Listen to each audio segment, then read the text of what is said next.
Hello, അസ്സലാമു അലൈക്കും. എല്ലാവർക്കും ഷാനു ഷാജി വ്ളോഗ്സിലേക്ക് സ്വാഗതം. ഇന്ന് ഞാൻ നിങ്ങൾക്കായി കാണിക്കുന്നത് എഗ്ഗ് മലായി കുറുമയാണ്. ഇത് ചപ്പാത്തിൻ്റെ കൂടെയോ ബൂരിയുടെ കൂടെയൊക്കെ സൈഡായിട്ട് നമുക്ക് കഴിക്കാൻ പറ്റിയ നല്ല അടിപൊളി കറിയാണ്. സിമ്പിളാണ് ഉണ്ടാക്കാൻ, കുട്ടികൾക്ക് പോലും ഉണ്ടാക്കാൻ പറ്റിയ ചെറിയ സിമ്പിളായിട്ടുള്ള ഡിഷാണ്. അപ്പോൾ നമുക്ക് തുടങ്ങാം. ഒരു മിക്സിയുടെ ജാറിലേക്ക് ഒരു 2-3 സവാള ഞാൻ കട്ട് ചെയ്തിട്ടിട്ടുണ്ട്. അതിലേക്ക് 2 പച്ചമുളക്, പിന്നെ വെളുത്തുള്ളി,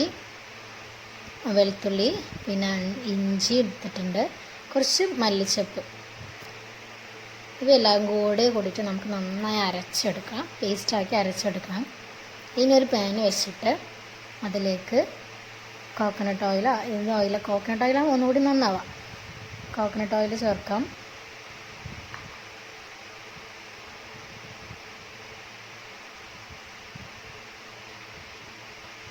അത് ചൂടായി വരുമ്പോൾ നമുക്ക് നമ്മുടെ അരച്ച് വെച്ച ഉള്ളിയുടെ പേസ്റ്റൊക്കെ അതിലേക്ക് ഇട്ട് കൊടുക്കും. നന്നായി ഒരു 8-10 മിനിറ്റ് നമ്മൾ വഴറ്റിയെടുക്കണം.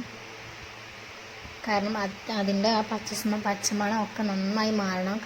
നല്ല പച്ചമണം മാറിയാലേ ടേസ്റ്റ് ഉണ്ടാവുള്ളൂ. അല്ലാതെ നമ്മൾ പെട്ടെന്ന് ധൃതിയിലൊക്കെ ഉണ്ടാക്കാൻ വിചാരിച്ചാൽ നടക്കില്ല.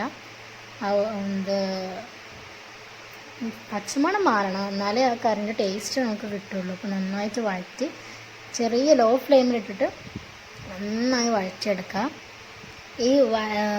ഇത് വഴന്ന് വരുന്ന ഒരു പ്രോസസ്സിങ്, ആ ഒരു ടൈം മാത്രമേ നമുക്ക് അവിടെ പോകുന്നുള്ളൂ. ഒരു 8-10 മിനിറ്റ്സ്. അപ്പോൾ നന്നായി വഴഞ്ഞ് വന്നിട്ടുണ്ട്. ഞാൻ അതിലേക്ക് പാൽ ഒഴിച്ചിട്ടുണ്ട്. ഫ്രഷ് മിൽക്കാണ് ഞാൻ ചേർത്തത്. നിങ്ങൾക്ക് പാൽ പറ്റാത്തവർക്ക് തീർച്ചയായിട്ടും തേങ്ങാപ്പാൽ ചേർക്കാം. പാൽ ചേർത്ത് ഇനി ഞാനിതിലേക്ക് മസാലകൾ ചേർക്കാം. ഗരം മസാല, പിന്നെ കുറച്ച് കുരുമുളക് പൊടി നമുക്ക് ചേർക്കാം. നമ്മുടെ പാലായ കാരണം എരിവ് ബാക്കിലായിരിക്കുമല്ലോ. അപ്പോൾ എരിവ് ഒന്ന് ബാലൻസ് ചെയ്യാൻ, എരിവൊന്നും ഉണ്ടാവാൻ വേണ്ടിയിട്ട് കുറച്ച് കുരുമുളക് പൊടിയും ചേർത്തിട്ടുണ്ട്. ഈ സമയത്ത് നമുക്ക് കുറച്ച് ഉപ്പും കൂടെ ചേർത്ത് കൊടുക്കാം കേട്ടോ. അപ്പോൾ നന്നായി ഞാൻ മിക്സ് ചെയ്യുകയാണ്.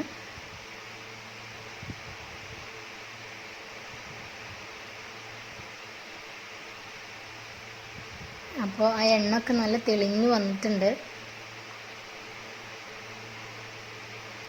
ഇത് നല്ല തിളക്കണ വരെ നമ്മൾ ഒന്ന് മിക്സ് ചെയ്ത് കൊടുക്കുക. ഇനി നമ്മുടെ ബോയിൽ ചെയ്ത 4 മുട്ട ഞാൻ ബോയിൽ ചെയ്ത് എടുത്തിട്ടുണ്ട്. അത് 2 നടു കീറി എടുത്തിട്ടുണ്ട്. അത് നമുക്കിതിലേക്ക് ചേർത്ത് കൊടുക്കാം.